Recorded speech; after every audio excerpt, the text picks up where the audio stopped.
کہ جو گزشتہ ایک سال بالخصوص پورے پاکستان میں اور 2 سال جو گزشتہ پاکستان تحریک انصاف پہ گزرے ہیں وہ پاکستان کی ہسٹری میں تاریخ میں لمحہ ساز ہیں، تاریخ ساز ہیں، کیونکہ اگر آپ روشنی ڈالیں گے پیچھے جب خان کی حکومت رخصت ہوتی ہے تو اس وقت پاکستان تحریک انصاف سیاسی طور پہ ملک میں کس پوزیشن پہ تھی، اور اس کے بعد ریجیم چینج ہوتا ہے اور ریجیم چینج کے بعد پھر جو ظلم و جبر شروع ہوتا ہے۔ اچھا، یہ وہ وقت تھا جب قیادت لیڈرشپ بننے کا وقت تھا، اور وہ اس طرح کہ پاکستان تحریک انصاف میں تو کبھی ایسا وقت کسی نے دیکھا ہی نہیں تھا۔ لوگ مرکزی حکومت رہی تھی پی ٹی آئی کی، اس سے پہلے 2013 میں اور پھر 2018 میں کے پی میں حکومت کی، پنجاب میں حکومت آئی، مرکز میں حکومت آئی، تو لوگوں نے پی ٹی آئی میں مزے تو دیکھے تھے، سینیٹر بنے تھے، وزیر بنے تھے، وزیر اعلیٰ بنے تھے، گورنر بنے تھے، لیکن کسی کو ایک چپیڑ تک نہیں پڑی۔ اور جب چپیڑ کا دور آیا تو وہ جو ہے نا بازیگر نکلا جو جتنی جلدی تیز بھاگ گیا، اور پھر آپ نے دیکھا کتنے بڑے بڑے نام تھے پی ٹی آئی کے، اور کیا داد و تحسین کے ڈونگرے جو ہیں پی ٹی آئی کے لوگ ان پہ برسایا کرتے تھے، اور پھر آپ نے ان کا حشر بھی دیکھا، کتنے چھوٹے چھوٹے بونے نما لوگ نکلے، کچھ ان کی کمزوریاں، کچھ مجبوریاں، کچھ ان کے ڈر اور خوف تھے۔ لیکن اس نے جہاں ایک نقصان کیا، خان صاحب فرماتے ہیں کہ یہ وہ لوگ ہیں جو اگر ابتدا میں پی ٹی آئی کو نہ چھوڑتے تو پی ٹی آئی میں یہ لوگوں کو تھوڑے جانے کے سلسلے کا ہم اس کو روک سکتے تھے، یعنی یہ اگر ڈٹ جاتے تو شاید اور بھی ڈٹ جاتے۔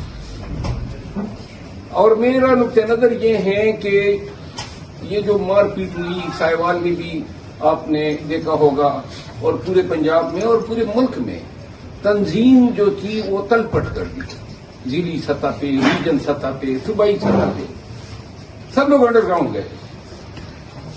اور پھر یہ وہ وقت تھا جہاں پہ کوئی آ کے لیڈر بن سکتا تھا۔ اس کے لیے 2-3 چیزیں درکار تھی، اور وہ یہ تھی کہ آپ کو دیکھیے، لوگ تحریکیں شروع کرتے ہیں، کوششیں کرتے ہیں، اصل معنی کیا رکھتی ہے؟ اصل معنی یہ رکھتی ہے کہ تحریک شروع کرو اور اس کو کامیاب بناؤ۔ اگر آپ پکڑے جاتے ہیں اور جیل میں چلے جاتے ہیں، مار پیٹ آپ کی ہو جاتی ہے، آپ حوصلہ ہار جاتے ہیں، تو اس کا مطلب ہے کہ آپ ناکام ہوں گے۔ یہ جو فضل شکور کے نام کا اس نے ذکر کیا، باقی فضل شکور کا ہی گھر تھا، حجرہ تھا، جہاں ہم نے پہلا کنونشن ہولڈ کیا، اور جب میں جا رہا تھا تو پہلے ہم نے اس کو شادی ہال میں کرنا تھا، تو شادی ہال کو پولیس نے جا کے تالے لگا دیے۔ اسلام آباد اور چارسدہ کے بیچ کوئی 1.5 اور 2 گھنٹے کا فاصلہ ہے، تو میں اسلام آباد سے نکل چکا تھا کنونشن میں پہنچنے کے لیے، کہ انہوں نے بتایا کہ جی وہ جو ہم پہ کنونشن ہونا تھا وہاں پہ تو ورکر آئے ہیں لیکن پولیس نے تالے لگا دیے۔ میں نے کہا جی کہ بھائی کسی کے اجرے میں رکھ دو، تو ایک مقامی خان تھا، اس کے اجرے میں رکھا، تو آدھے گھنٹے کے اندر انہوں نے کہا جی کہ جدھر کرسی اور اسپیکر رکھ کے پولیس نے آ کے وہاں پہ بھی ساری چیزوں کو تلپٹ کر دیا۔ اب کیا کریں؟ تو میں نے کہا کہ جو انٹرچینج ہے موٹر وے سے، اس انٹرچینج کے نزدیک کسی کا گھر ڈھونڈو، تو یہ فضل شکور خان کا گھر جو ہے ابھی وہ منسٹر ہے، فضل شکور اب منسٹر ہے۔ میں نے انہیں کہا کہ فضل شکور خان کا گھر ہے، میں نے کہا چلے جی، واٹس ایپ کا زمانہ ہے، تو میں نے کہا فضل شکور خان کے گھر پہنچو۔ یہ ہمارا پہلا کنونشن تھا۔ اگر یہ کنونشن ہمارا ناکام ہو جاتا تو اس کا مطلب یہ ہے کہ سر اٹھانے سے پہلے ہی انہوں نے سر ہمارا کچل دیا۔ تو لہذا جب میں چارسدہ پہنچا تو کوئی 3 سے 4 ہزار لوگ جو تھے وہ انٹرچینج مجھے وصول کرنے کے لیے آئے تھے، اور کچھ 4-5 ہزار لوگ جو تھے فضل شکور خان کے گھر میں تھے، اور کچھ 8-10 ہزار لوگ باہر پھر رہے تھے، کیونکہ ادھر پولیس بھی پلٹن مار کر رہی تھی۔ تو جب ہم 10,000 پلس ہو گئے ہم نے کہا آؤ بھائی دیکھتے ہیں. جب آپ 5,000 بھی ہو جاتے ہیں نا کوئی آپ کا مقابلہ نہیں کر سکتا ہے. اور پھر ہم نے وہ کنونشن کیا اور پھر یہ کے بعد دیگر ہم نے 9 مئی سے لے کر آج تک 80 جلسے کنونشن احتجاج اور ریلیز کی ہے 80. اور یہ وہ وقت تھا جہاں جب ہم جاتے تھے یہ کے پی کے لوگوں کو پتا ہے یا مجھے پتا ہے کس طریقے سے ان کو کنونشنوں میں آنے سے روکا جاتا تھا. رات کو چھاپے ہوتے تھے ان کو اٹھایا جاتا تھا ان کے بھائیوں کو اٹھایا جاتا تھا سڑکیں توڑی جاتی تھی پل گرائے جاتے تھے. اور میری تو نہ پوچھو میں تو جس طرح بتاتا ہوں نا چوروں کی طرح ہم پھرا کرتے تھے ہولیا چینج کرتے تھے لیکن پہنچنا ہر جگہ پہ لازم تھا. یعنی ایک دفعہ ہم نے کنونشن رکھے ایک دن باجوڑ میں ایک دن دیر میں اور اگلے دن نوشیرہ میں اور پھر کوٹ میں. اب اس دوران میں کہیں پر بھی گرفتار ہو جاتا تو یہ سارے کنونشن جو ہے ان کا ستیہ ناش ہونا تھا. تو لہذا یہ کنونشن اور کہیں پر ہم پہ گولیاں چلاتے تھے کہیں پہ ٹیئر گیس کرتے تھے. دیر میں 3 ہمارے کارکن جو ہیں وہ زخمی ہوئے. جوڑ میں جس گھر میں ٹھہرا ہوا تھا وہ اب ایم پی اے ہیں اس کے گھر پہ رات کو پولیس 500-600 آ گئی اور یہ سیڑھیاں رکھ کے جو ہے اس کو اسکیل اوور کر رہے تھے تاکہ مجھے گرفتار کر سکے. یہ ایک بات نہیں ہے سینکڑوں باتیں ایسی ہیں.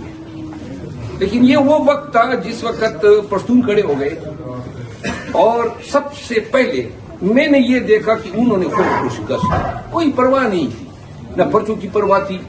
یہ جس جگہ پہ ہم جاتے تھے ناکے ہوتے تھے باری باری جو ہے یعنی اتنے ہیوی کنٹینجنٹ پولیس کی ڈپلائی ہوتی تھی. اب دوسری بات یہ کہ ایک دفعہ خوف آپ کے ذہن سے اٹھ جائے نا کہ بھائی نہ پرچہ آج بھی میں میرے اوپر انہوں نے قصور میں پرچہ کیا تھا تو میری بےعزتی وہ کنفرم ہوئی تو میں نے بھائی کو کہا کہ آپ کے گھر بھی حاضر ہوتے ہیں کیونکہ میری بڑی خواہش تھی سہوال میں ان کے پاس آنے کی. شیر افضل مروت شیر افضل مروت.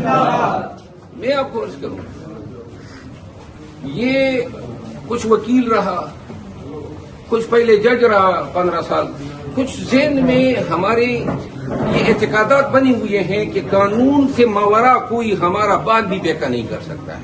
یہ ہمارا اعتقاد بنا ہوا ہے اور اسی وجہ سے اللہ تعالیٰ نے جب حوصلہ دیا تو پھر بہت سارے سرپیرے ملتے گئے. بہت سارے ہزاروں کی تعداد میں نے دیکھے پنجاب سے سندھ میں بلوچستان میں کے پی میں. ایک سرپیرا یہ بھی آ گیا میرے پاس. یہ حضرت میرے پاس تشریف لائے میں آپ کو بتاتا ہوں تو میرے پاس اس زمانے میں کچھ لوگ ایسے تھے جو آ کے پی ٹی آئی جوائن کرتے تھے.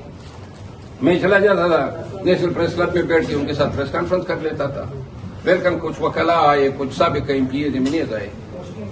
یہ جب آئے تو یہ پنجاب سے پہلے تھے یعنی پہلا یہ شمولیت تھی پنجاب سے کے پی اور ادھر ادھر لوگ آ رہے تھے. تو میں نے ان کو بٹھایا میں نے کہا بھائی صاحب آپ کو پتہ ہے آپ کیا کرنے جا رہے ہیں. یہ سامنے بیٹھے ہوئے میں نے کہا آپ کو تکلیف دیں گے آپ کو مجبور کریں گے آپ کو اغوا کر سکتے ہیں آپ کے گھر پہ ریڈ ہوں گے آپ کا کاروبار بند ہوگا.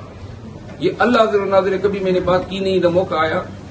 اس نے کہا میں چاہتا ہوں کہ میرے ساتھ یہ ہو.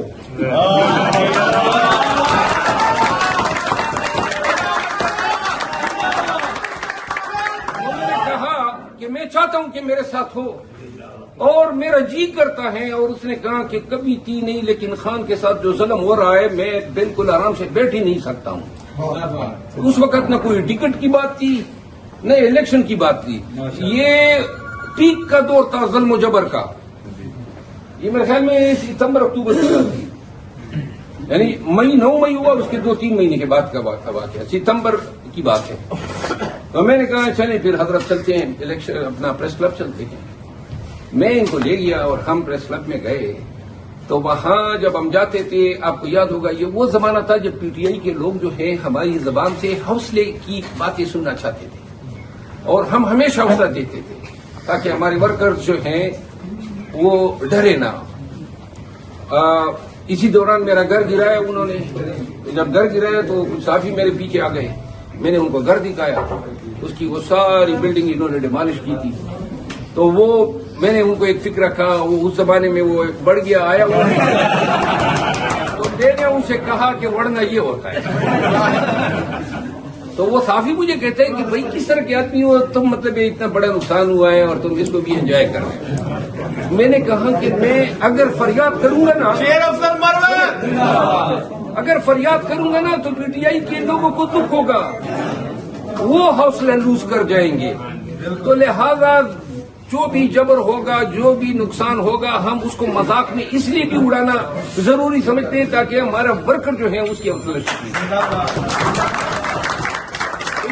ہم پریس کانفرنس میں بیٹھ گئے. تو میں نے جو روٹین کی ہر وقت, اگر آپ میری وہ پرانی تقاریر دیکھ لینا, اس زمانے میں میری ہمیشہ لوگوں کے پاس جاتا تھا, ان کو میں ان کے اسلاف کا بتایا کرتا تھا کہ تمہارے دادا پردادا, تمہاری قوم, تمہاری جنریشن, تمہارے قبیلوں نے کیا تیر مارے ہیں, تاکہ ان میں ہم اس جہد کو, اس امنگ کو جو ہے اس کو جنون دے سکے یا اس میں زندگی کی رمق ڈال سکے کہ لوگ اٹھ جائیں. خوف جو تھا, آپ یقین کریں, وہ خوف ابھی بھی نہیں کیا ہے. ابھی بھی پنجاب میں مجھے محسوس ہوتا ہے کہ لوگ ڈرے ہوئے ہیں, اور ڈرے ہوئے ہیں. پاکستانیوں, یہ ہمارا ملک ہے.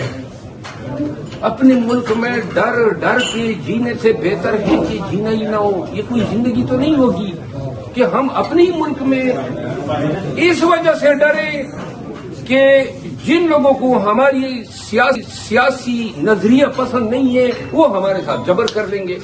کشمیر میں دیکھا نا آپ لوگوں نے کیا وہ تلپٹ کر دی, کیا انہوں نے حشر کر دیا حکومت کا بھی. تو عوام جب نکل آتی ہیں اور عوام کی طاقت وہ ایوانوں کو, طاقت کے ایوانوں میں زلزلہ برپا کر دیتی ہے. سنجیدگی سے یہ بات ضرور کہتا ہوں کہ پاکستان تحریک انصاف یا پنجاب کے عوام نے بالخصوص خود اپنے نکلنے کے لیے کہیں یہ کمر کسی ہی نہیں ہے. زیادہ سے زیادہ اگر جب بھی ہم نکلیں گے خان کی رہائی کے لیے اور اپنے مینڈیٹ کی ریکوری کے لیے, تو یہ ہماری جو جدوجہد ہوگی یا جو ہماری مزاحمت ہوگی, آپ یاد رکھیے 3 سے 4 دن پہ زیادہ یہ طویل ہی نہیں ہوگی. 3-4 دن پنجاب اور پاکستان نکلے اس طرح جس طرح کشمیری نکلے, اس طرح جس طرح مصر میں لوگ نکلے, اس طرح جس طرح لوگ ہمیشہ ظلم و جبر کے خلاف, اور یہ تو ہمارا دین, ہماری شریعت ہمیں بتاتی ہے کہ ظالم کے خلاف, جابر کے خلاف ہو اور اپنے حق کے لیے.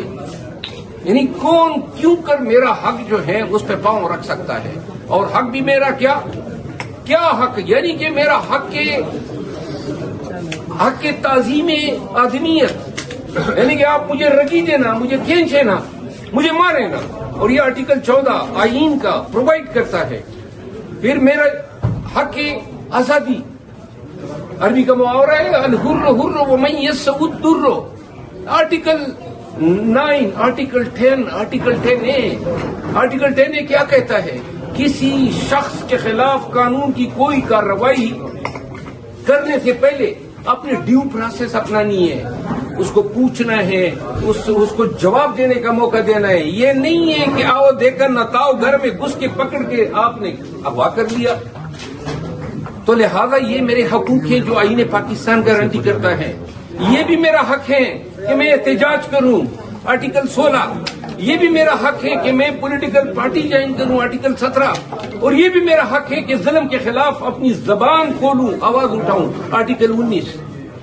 یہ آپ کی بنیادی حقوق. یہ ہائی کورٹ ہر صوبے میں بنی اسی لیے ہے کہ آپ کی ان حقوق پہ کوئی دعویٰ ڈالے, کوئی آپ کی ان حقوق پہ قدغن لگانے کی کوشش کرے تو جائیں ہائی کورٹ, آپ کی ان حقوقوں کی گارنٹر ہے, پروٹیکٹر ہے, کسٹوڈینز ہے. لہذا باتیں نکل گئی دوسری طرف. صرف اتنا بتانا ہے, ایک آخری جنگ ہم لڑیں گے ضرور اور وہ ہوگی بھی پنجاب کی سرزمین پہ انشاءاللہ. ہم نکلیں گے اپنے خان کی آزادی کے لیے انشاءاللہ. اور جو مینڈیٹ چوری کیا ہے, الیکٹڈ MNA ہے, پورے سہوال کو پتہ ہے, فراڈ ہے, چیٹنگ ہے, دھوکہ ہے, ہڈ حرام خوری ہے، بدماشی ہے، غنڈہ گردی ہے. کیا ہوتی ہے غنڈہ گردی؟ یعنی کہ غنڈہ آ کے زبردستی آپ کے حق میں بیٹھ جاتا ہے. تو لہذا اگر یہ غنڈہ گردی سرکار کرے تو سرکار بھی غنڈہ گرد ہو گئی. لہذا اور یہ نہیں ہے کہ پولیس کی وردی کے آگے اور یہ ڈنڈے کے آگے جناب آپ اپنے حوصلے جو ہے ہار دیں اور کہیں کہ جی کچھ نہیں ہو سکتا. یاد رکھو، جو قومیں غیور ہوتی ہیں، جو لوگ اپنا حق لینا جانتے ہیں، اور اگر پاکستانی اس دفعہ اپنے حق کے لیے نہ نکلے تو یاد رکھو جمہوریت بھی ایک کیسہ پارینہ بن چکی ہے. ملک میں کبھی بھی آزاد الیکشن نہیں ہو سکتے ہیں، کیونکہ ہمیشہ یہ فارم 45 اور فارم 47 کے ڈرامے ہوں گے. کوئی مستقبل نہیں ہے اور کوئی گارنٹی نہیں ہے. اخیر میں آپ سب کا بہت مشکور ہوں. آپ نے مجھے سنا، بہت پیار دیا، اور میں نے آگے جانا ہے. ادھر لئیے 6 بجے کا ٹائم دیا ہوا ہے، لہذا چائے پیوں گا اور سیدھا نکلوں گا، پھر تصاویر نہیں ہوں گی. بہت شکریہ.